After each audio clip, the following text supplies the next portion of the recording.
Hello दोस्तों, आप सभी का स्वागत है संस्कार कोचिंग एकेडमी की ऑनलाइन क्लासों में। तो दोस्तों, हम पढ़ रहे थे दो चरों वाले रैखिक समीकरण। आपके प्रश्नावली 3.5 चल रही थी भाई, और तो 3.5 में हमने 3 क्वेश्चन कर लिए थे। तो अब करते हैं उसका चौथा क्वेश्चन। तो चौथे का पहला क्वेश्चन करते हैं। चौथा क्वेश्चन आपके पास क्या है भाई कि निम्न समस्याओं के रैखिक समीकरण बनाओ तथा किसी भी बीजगणितीय विधि से हल करो। आपको बीजगणितीय विधि मैंने कौन कौन सी पढ़ाई है भाई? प्रतिस्थापन पढ़ाई है, प्रतिस्थापन विधि और विलोपन विधि पढ़ाई है, विलोपन, और एक वज्र गुणन विधि पढ़ाई है, वज्र गुणन, और एक ग्राफ वाली पढ़ाई है भाई। तो हमें तो ग्राफ वाली विधि से नहीं करना है, हमें तो बीजगणितीय 3 ही पढ़ाई है भाई। तो इनकी मदद से इस समस्या को सोल्व करना है। तो प्रश्न क्या आपके पास प्रश्न है कि एक छात्रावास के मासिक व्यय का एक भाग नियत है तथा शेष इस पर निर्भर करता है कि छात्र ने कितने दिन भोजन लिया है। तो अब आगे क्या करें? जो एक विद्यार्थी ए जो 20 दिन तक भोजन करता है उसे 1000 रुपये छात्रावास के व्यय के लिए अदा करने पड़ते हैं। ए को भाई कितने रुपए देने पड़ते हैं? 1000। आगे क्या कर रहा है? जबकि एक विद्यार्थी बी है उसे 26 दिनों के लिए 26 दिन भोजन करता है और कितने रुपए देने पड़ते हैं भाई? 1180 रुपये देने पड़ते हैं। तो अब हमें ज्ञात करना है कि नियत व्यय, यानी जो नियत कर रखा उन्होंने, वो व्यय कितना है और प्रतिदिन के भोजन का मूल्य क्या है। तो मैं मानता हूँ भाई कि नियत व्यय क्या है आपके पास? नियत व्यय आपके पास है अक्स रुपए हैं, ठीक है भाई। और प्रतिदिन के भोजन का मूल्य भाई मान लो भाई, प्रतिदिन के भोजन का मूल्य आपके पास है, भोजन का मूल्य कितने रुपए भाई? वाई रुपए। तो अब क्या कर रहा है कि विद्यार्थी ए की बात कर रहा हूं मैं, विद्यार्थी ए।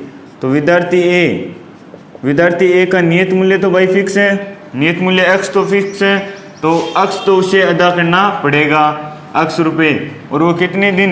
एक दिन, प्रतिदिन का भोजन, एक दिन का मूल्य क्या माना भाई? वाई। वह कितने दिन भोजन ग्रहण करता है? 20 दिन, तो 20 वाई। और उसे कितने रुपए अदा करने पड़ते हैं भाई? ये रे 1000 रुपये उसे अदा करने पड़ते हैं, 1000 रुपये। तो हमारे पास समीकरण आ गई 1। अब मैं बात करूं विद्यार्थी बी की, तो कितने दिन? 26 दिन भोजन ग्रहण करता है।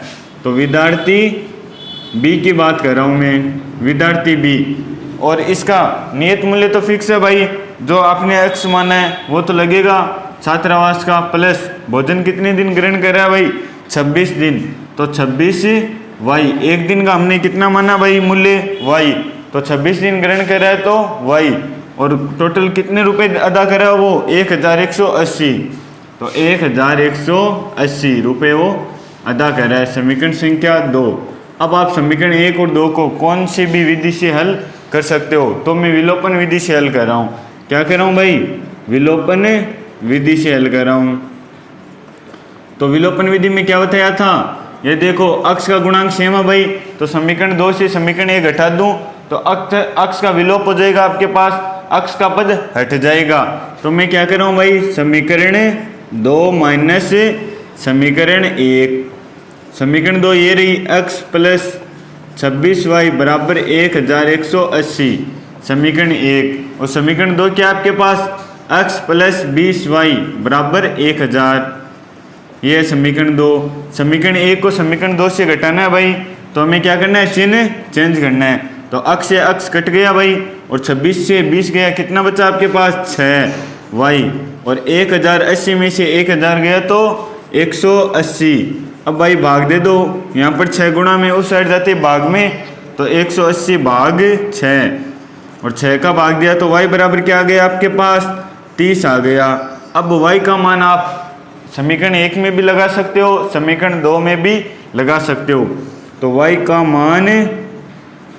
मान समीकरण 1 में लगा रहा हूँ भाई। समीकरण 1 में लगाने पर लगा दो भाई। समीकरण 1 क्या आपके पास? ये रही, अक्स प्लस 20y बराबर 1000 रुपये। तो y की जगह क्या लगाना है हमें? y की जगह में 30 लगाना है। तो y की जगह 30 लगा दूँ, ठीक है लगाओ भाई। x प्लस 20 गुणा y की जगह क्या लगा रहा हूँ भाई 30, तो 30 बराबर 1000। तो x प्लस कितना हो गया भाई 600 बराबर 1000। तो 600 प्लस का उस साइड जाते ही माइनस का हो जाएगा, तो x बराबर आ गया आपके पास 1000 माइनस 600। तो x का मान क्या है भाई 1000 में से 600 गए तो 400, तो आपके पास 400 x का मान आ गया और y का मान 30 आ गया। तो आपके पास जो नियत व्यय था वो कितना है भाई, नियत व्यय आ गया आपके पास 400 रुपये। और प्रतिदिन के भोजन का मूल्य क्या है आपके पास, प्रतिदिन के भोजन का मूल्य आ गया आपके पास 30 रुपये। y का मान 30 है भाई, तो 30 रुपये, यानी वो विद्यार्थी एक दिन का भोजन 30 रुपये में लेता है और नियत मूल्य क्या उसका 400 रुपये हैं। तो अब करते हैं इसका दूसरा पार्ट।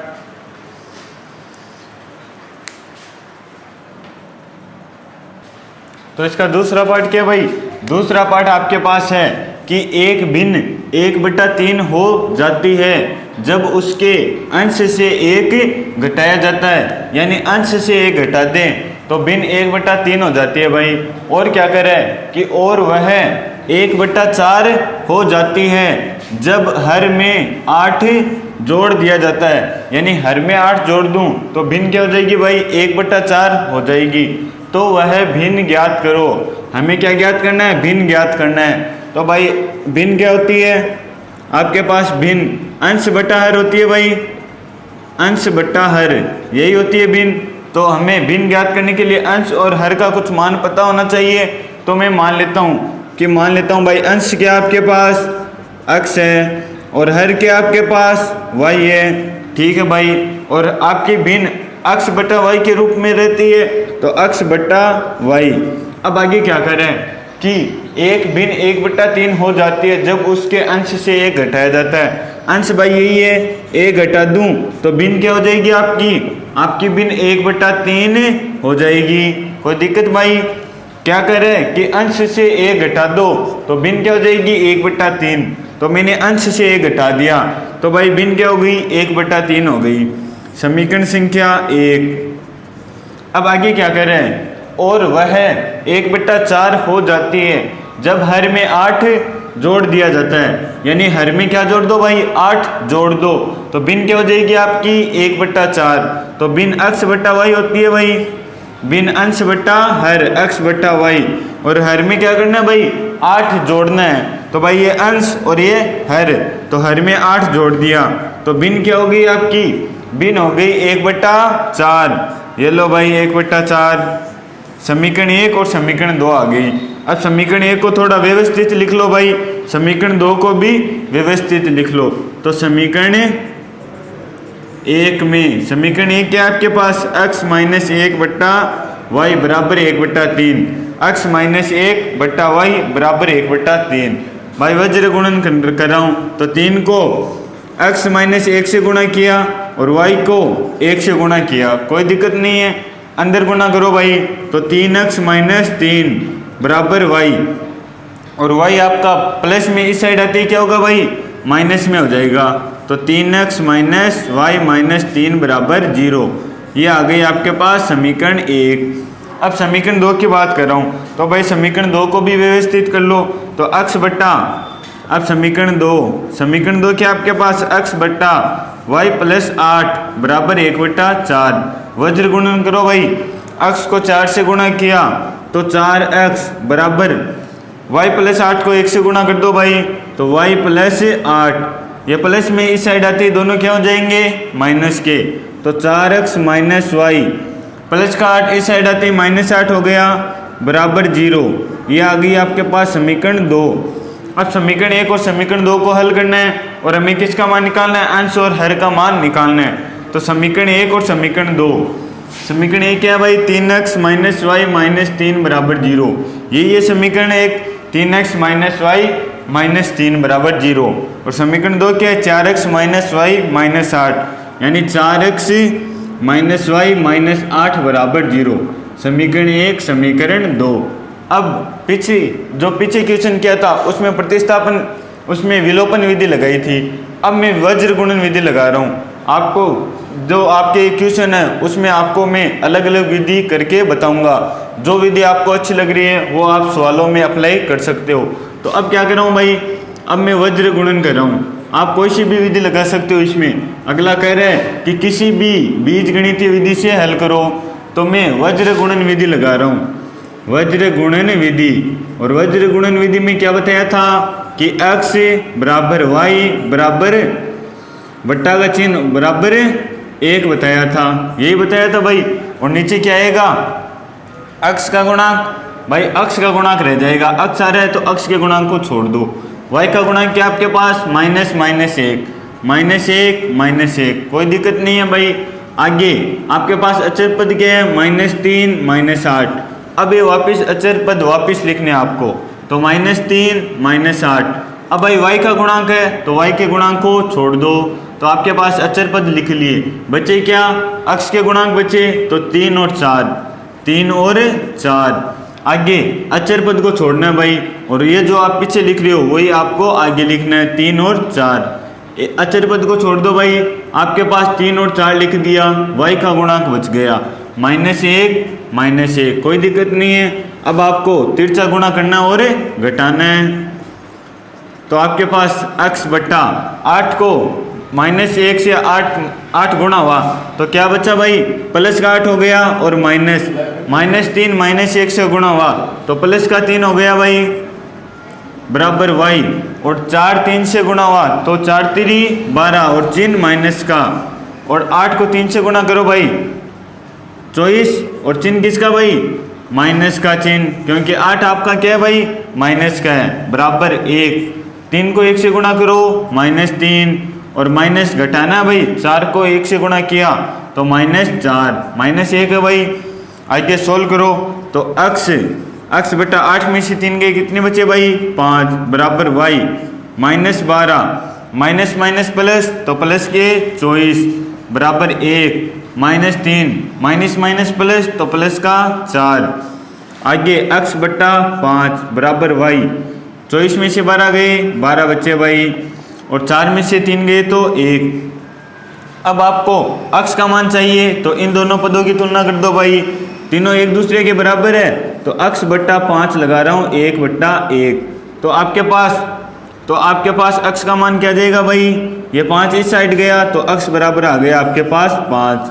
अब y का मान निकालना आपको, तो भाई ये पद क्या करो बराबर, तो y बट्टा 12 बराबर 1 बट्टा 1, तो y का मान 12 इस साइड गया भाई, तो y बराबर कितना आ गया, 12 आ गया। तो आपके पास x बराबर क्या आया, 5, और y बराबर क्या आया, 12। तो आपका x क्या था भाई, अंश था, और हर क्या था भाई, y। तो आपके पास x का मान आया 5, और y का मान क्या आया, y का मान आया आपके पास 12। तो ये आपकी भिन्न आ गई 5 बट्टा 12। तो इस प्रकार के क्वेश्चन आप कर सकते हो। तो अब करते हैं इसका अगला पार्ट। तो अब करते हैं चौथे का तीसरा पार्ट। तो क्या कर रहा है भाई, यश ने एक टेस्ट में 40 अंक अर्जित किए हैं। कितने अंक भाई, 40 अंक अर्जित किए। आगे क्या कर रहे हैं कि जब उसे प्रत्येक सही उत्तर पर 3 अंक मिले, यानी उसने सही उत्तर पर कितने अंक मिले भाई, 3 अंक मिले, और अशुद्ध अंक पर यानी उसने गलत प्रश्न किया तो उसके 1 अंक की क्या की गई भाई, कटौती की गई। अब आगे क्या कह रहा है, यदि उसे सही उत्तर पर 4 अंक मिलते हैं और गलत उत्तर पर अशुद्ध अंक पर कितने मिलते हैं भाई, 2 अंक की कटौती होती है। तो अब हमें क्या ज्ञात करना है, तो यदि 4 अंक सही करने पर 4 अंक मिल रहे हैं और गलत करने पर 2 अंक की कटौती हो रही है, तो उसे कितने नंबर मिलते हैं भाई, 50 नंबर मिलते हैं। तो टेस्ट में कितने % थे, हमें बताना है कि टेस्ट में कितने % है।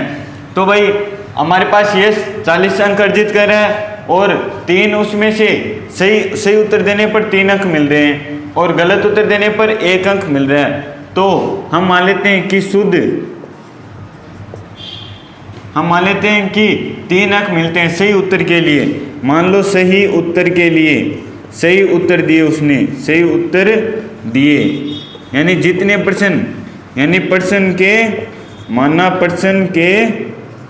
पर्सन के सही उत्तर दिए। कितने % सही किए भाई, सही उत्तर दिए। तो मैं मान लेता हूँ कि भाई कितने कितने सही उत्तर दिए उन्हें, x पर्सन उसने सही किए। आगे गलत पर्सन कितने करे है भाई, गलत पर्सन मैं मान लेता हूँ y मान लेता हूँ। सही पर्सन को तो मान रहा हूँ, यानी उसने जितने पर्सन सही किए वो तो मान रहा हूँ x, और उसने जितने पर्सन गलत किए उससे क्या मान रहा हूँ भाई y। तो अब आगे क्या कर रहा है कि उसने सही कितने भाई, सही कितने 3 अंक मिल रहे हैं, सही पर कितने अंक मिल रहे हैं भाई 3। तो एक पर्सन सही कर रहा है तो उसे x अंक मिल रहा है, ठीक है। x यानी एक पर्सन का x मिल रहा है भाई, और 3 अंक प्राप्त किए यानी 3x हो गया भाई। यानी एक पर्सन सही कर रहा है तो 3 अंक, और 3 पर्सन सही करेगा तो 3x प्लस, और गलत करने पर क्या हो रहा है भाई, 1 अंक की कटौती हो रही है। तो y को 1 से गुणा करा दूं कोई फर्क नहीं पड़ेगा भाई। और उसने कुल कितने अंक अर्जित किए, 40 अंक अर्जित किए। तो आपके पास समीकरण क्या आ गई भाई, 3x माइनस वाई बराबर 40 आ गई, ठीक है भाई। समीकरण संख्या 1। आगे क्या कह रहा है, आगे कह रहा है कि सही उत्तर पर 4 अंक मिलते हैं, यानी पर्सन सही करने पर कितने अंक मिलते हैं भाई 4, और सही पर्सन आपके पास x है तो मान लो x, और अंक कितने मिल रहे हैं भाई 4, तो 4x। आगे क्या कह रहा है कि अशुद्ध अंक पर 2 अंक की कटौती होती है, यानी गलत पर्सन यानी गलत उत्तर दे रहा है तो कितना भाई y कटौती हो रही है भाई, और 2 अंक की कटौती हो रही है तो -2, यानी पर्सन तो आपके पास y है और अंक कितने हैं भाई 2, और उसके पास अंक कितने मिल रहे हैं भाई 50 अंक मिल रहे हैं, तो बराबर 50। तो ये आ गई आपकी समीकरण संख्या 2, समीकरण 1 समीकरण 2 आ गई, ठीक है भाई। अब आपको किसी भी बीजगणितीय विधि से क्या करना है, हल करना है। तो समीकरण 1 और 2 को हल कर रहा हूँ तो मैं क्या कर देता हूँ भाई, विलोपन विधि का प्रयोग करता हूँ, क्योंकि आसान विलोपन विधि हो जाएगी आपके। ये आपके समीकरण 1 वापस उतार रहा हूँ भाई, ये समीकरण 1 और ये समीकरण 2। अब समीकरण 1 को मैं 2 से गुणा करा दूं भाई तो 2y बन जाएगा आपके पास। तो समीकरण 1 को 2 से गुणा करा रहा हूं भाई, गुणा करने पर गुणा कर दो भाई समीकरण 1 को 2 से, तो समीकरण 1 है भाई, तो 3x माइनस वाई बराबर 2 गुणा 40। भाई LHS और RHS दोनों को गुणा करेंगे, ठीक है। 3x को 2 से गुणा किया तो 6x, और y को 2 से गुणा किया तो 2y बराबर 40 को 2 से गुणा करो भाई 80। तो आपके पास समीकरण संख्या 3 आ गई। समीकरण 3 में आपको 2y दिखाई दे रहा है, समीकरण 2 में 2y दिखाई दे रहा है। तो समीकरण 3 से समीकरण 2 क्या कर दो भाई, घटा दो, तो y का पद क्या हो जाएगा, विलोपित हो जाएगा। तो समीकरण 3 से समीकरण 2 घटाने पर, घटाओ भाई, ये रही आपके पास समीकरण संख्या 3, 6x माइनस 2y बराबर 80, और समीकरण 2 ये रही 4x माइनस 2y बराबर 50। तो आपके पास घटाओ तो चिन्ह चेंज कर देते हैं भाई, ये माइनस का ये प्लस का हो गया और ये माइनस का हो गया। तो 6 में से 4 गए 2x, और ये माइनस का और ये प्लस का 0 बराबर 80 में से 50 गए तो 30 बचे आपके पास। तो x का मान क्या आ गया भाई, 30/2 बराबर 15 आ गया।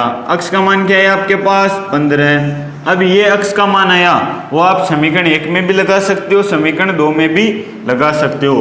तो मैं x का मान समीकरण 1 में लगा रहा हूँ, x का मान समीकरण 1 में लगाने पर, लगा दो भाई, क्या आएगा आपके पास, ये रही समीकरण 1, 3x माइनस वाई बराबर 40, और x का मान कितना है भाई 15। तो x की जगह मैं क्या लगा रहा हूँ भाई 15 लगा रहा हूँ। 3 गुणा 15 माइनस वाई बराबर 40, और 15 है 45 माइनस वाई बराबर 40।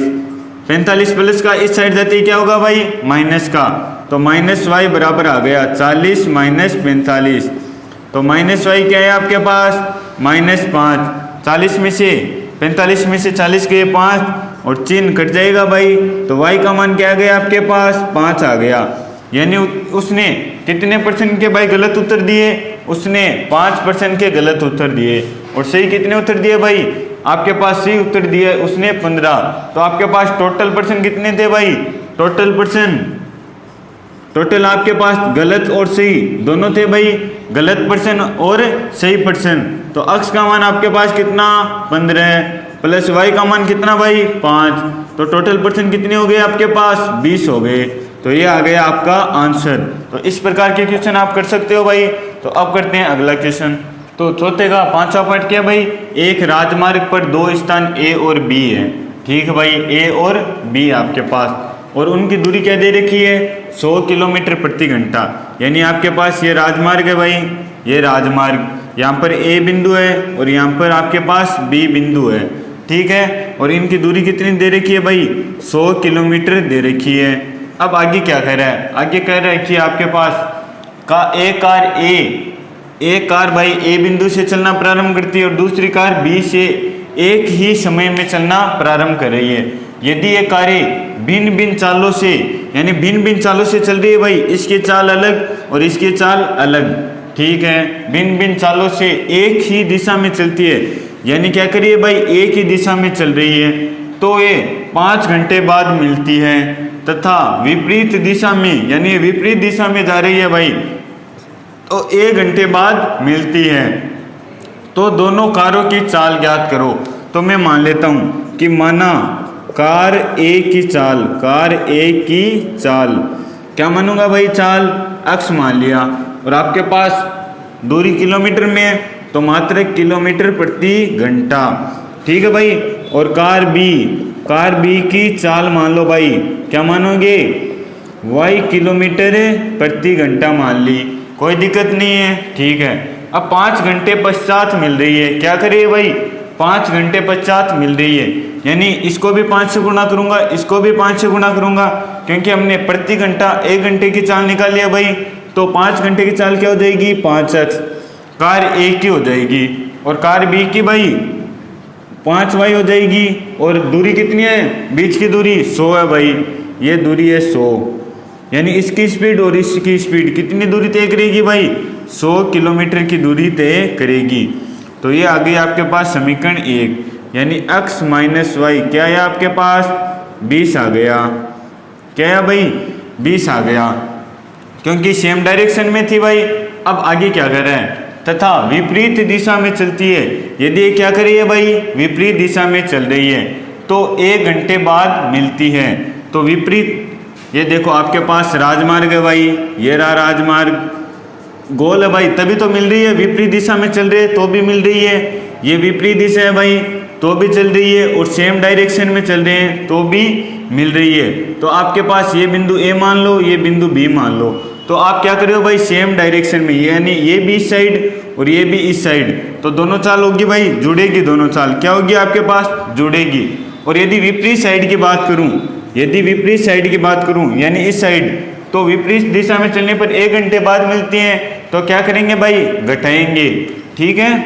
तो अपन हमारे पास चाल अक्स मानी थी और चाल वाई, तो अक्स और 1 घंटे की बात है तो भाई 1 से गुणा कर दो, और विपरीत दिशा में इसीलिए घटा रहा हूँ 1 माइनस वाई, और आपके पास दूरी कितनी है 100 किलोमीटर प्रति घंटा, तो अक्स माइनस वाई कितना है भाई, ये आ गया आपके पास 100 आ गया, ठीक है, और x प्लस वाई कितना है यहाँ 20 आ गया। तो अब समीकरण 1 इसे मान लो और समीकरण 2 इसे मान लो, कोई दिक्कत नहीं है भाई।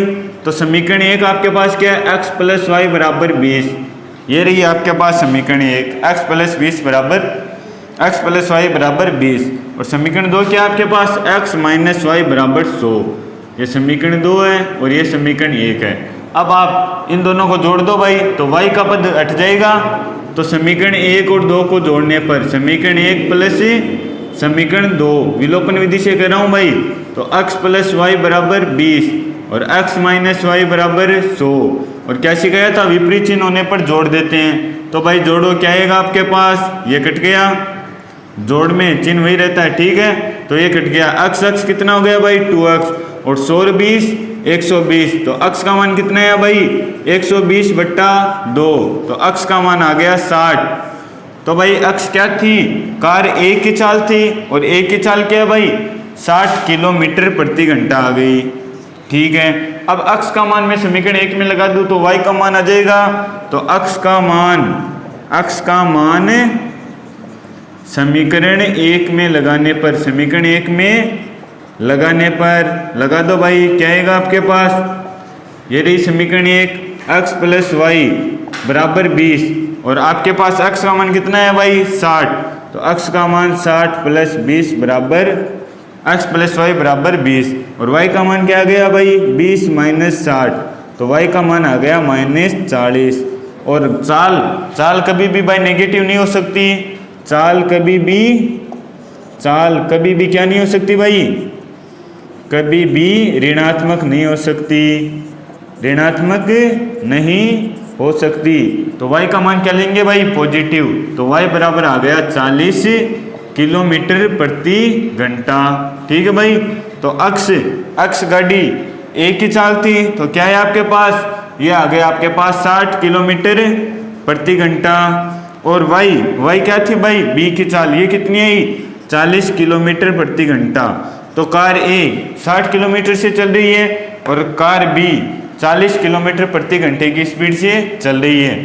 तो आपको इस प्रकार से इस समस्याओं को समीकरण रूप में बदलना है और समीकरण रूप में बदलने पर आप कोई सी भी विधि लगा सकते हो भाई और x और y के मान निकाल सकते हो। तो अब करते हैं नेक्स्ट क्वेश्चन। तो पांचवा क्वेश्चन क्या है भाई, एक आयत का क्षेत्रफल 9 वर्ग इकाई कम हो जाता है। क्या हो रहा है भाई, आयत का क्षेत्रफल 9 वर्ग इकाई कम हो रहा है यदि उसकी लंबाई 5 इकाई कम कर दी जाए, यानी लंबाई को क्या करना है 5 इकाई कम और चौड़ाई 3 इकाई बढ़ा दी जाए। चौड़ाई को क्या करना है भाई 3 इकाई बढ़ाना है। तो मैं मान लेता हूँ कि माना लंबाई, आयत की लंबाई क्या मानूं भाई, आयत की लंबाई मान ली मैंने x और चौड़ाई को मान लो भाई, चौड़ाई क्या मानोगे, चौड़ाई को मान लो आप y, चौड़ाई को y मान लिया। तो क्षेत्रफल 9 वर्ग इकाई कम हो रहा है, तो क्षेत्रफल क्या होता है भाई, क्षेत्रफल होता है लंबाई गुणा चौड़ाई, यही होता है भाई आयत का क्षेत्रफल। और लंबाई x और चौड़ाई y, तो x y। आगे क्या कर रहा है कि 9 वर्ग इकाई कम हो जाता है, क्षेत्रफल 9 वर्ग इकाई कम हो जाता है, तो क्षेत्रफल को 9 वर्ग इकाई कम कर दिया। ठीक है भाई, और क्षेत्रफल क्या है भाई आपका, आगे क्या करे लंबाई गुणा चौड़ाई होता है भाई क्षेत्रफल। लंबाई को 5 इकाई कम कर दिया जाए, लंबाई भाई x है तो x माइनस 5, लंबाई को क्या कर दिया 5 इकाई कम कर दिया और चौड़ाई को क्या कर दिया भाई 3 इकाई बढ़ा दिया। तो चौड़ाई को ये लो भाई 3 इकाई क्या कर दिया बढ़ा दिया। लंबाई गुणा चौड़ाई भाई क्षेत्रफल होता है। समीकरण संख्या 1, समीकरण संख्या 1 आ गई आपके पास, पहली लाइन पढ़ी एक समीकरण आ गई। अब दूसरी लाइन पढ़ो भाई, यदि हम लंबाई को 3 इकाई और चौड़ाई को 2 इकाई बढ़ा दे, यानी लंबाई को क्या कर रहा हूँ भाई 3 इकाई बढ़ा रहा हूँ और चौड़ाई को क्या कर रहा हूँ भाई, चौड़ाई को 2 इकाई बढ़ा रहा हूँ, तो 2 इकाई बढ़ा दिया। तो क्षेत्रफल भाई 67 वर्ग बढ़ जाता है, 67 यानी क्षेत्रफल ये है भाई XY, ये कितना बढ़ा भाई 67 वर्ग इकाई बढ़ गया। तो ये आ गई आपके पास समीकरण संख्या 2। अब समीकरण 1 को व्यवस्थित कर लेते हैं भाई, समीकरण 2 को भी व्यवस्थित कर लेते हैं। तो समीकरण 1 में, समीकरण 1 आपके पास क्या है भाई x माइनस 5 और y प्लस 3 बराबर XY माइनस 9, यही है आपके पास समीकरण 1। तो अंदर गुणा करो भाई, x को y से गुणा किया तो XY, x को 3 से गुणा किया तो प्लस 3x, 5 को भाई y से गुणा करो तो माइनस 5y और 5 को 3 से गुणा किया तो माइनस 15 बराबर क्या आपके पास XY माइनस 9।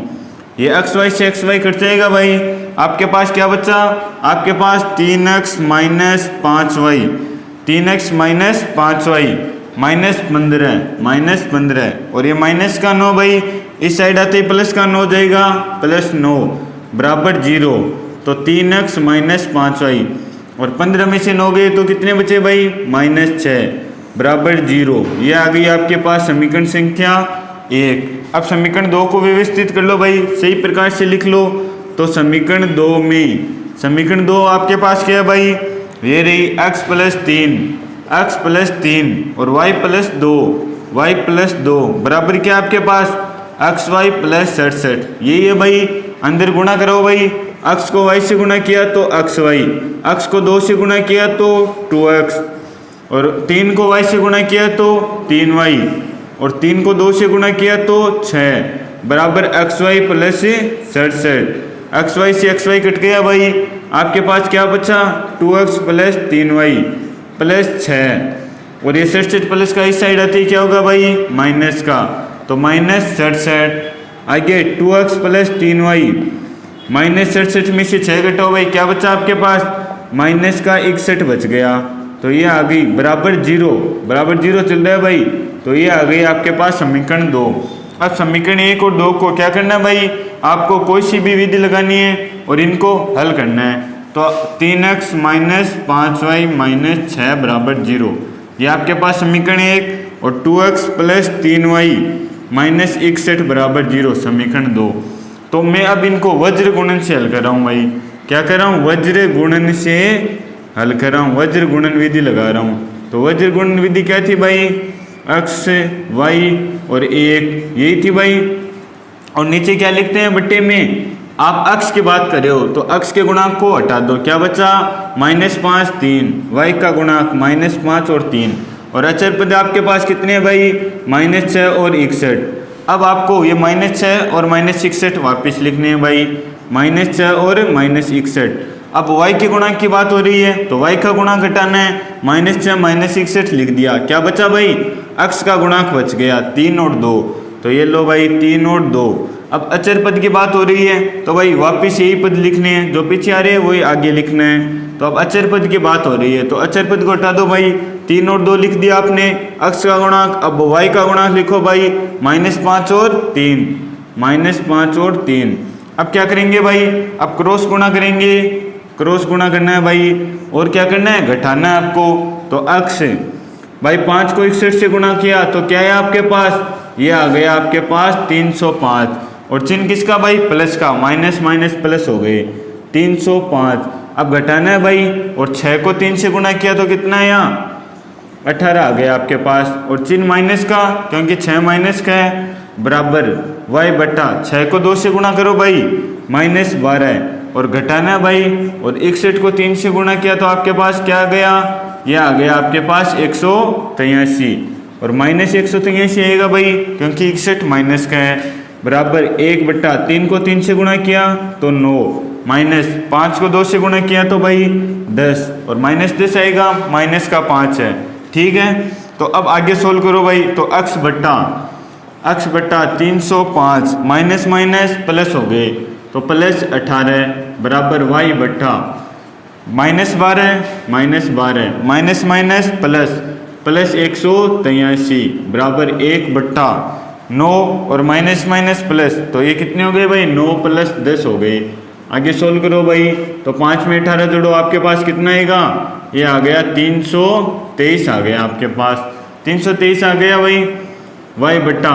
अब 183 में से 12 घटाओ भाई तो आपके पास कितना आएगा, ये आ गया आपके पास 171 आ गया भाई, 3 में से 2 गया 1, 8 में से 1 गया 7 बराबर 1, 10 से 9 19 हो गए। तो अब यदि आपको x का मान चाहिए तो x के गुणांक और अचर पद को क्या करो भाई बराबर रख दो, तो x बट्टा 323 बराबर 1 बट्टा 19, यही है भाई।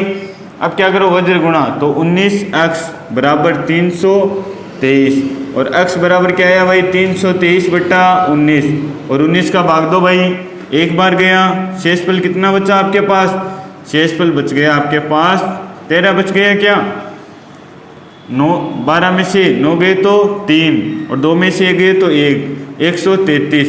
तो भाई 19 133 कितनी बार आता है भाई 7 बार बोल दो पाड़ा तो आ जाएगा, ये आ गया भाई 7 बार।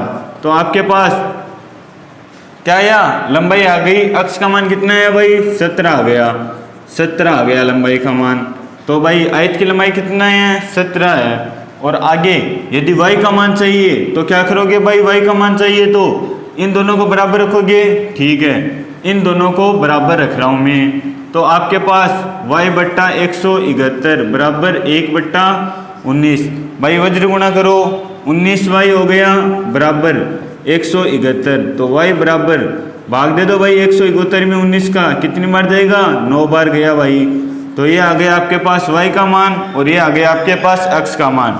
अक्स क्या थी आपके पास, आयत की लंबाई कितनी आई भाई, आयत की लंबाई आ गई आपके पास 17 इकाई आ गई, और आयत की चौड़ाई वाई थी, वाई कितना है आपके पास 9, तो 9 इकाई आ गई आपके पास आयत की चौड़ाई, और ये आ गई भाई लंबाई 17 और चौड़ाई 9।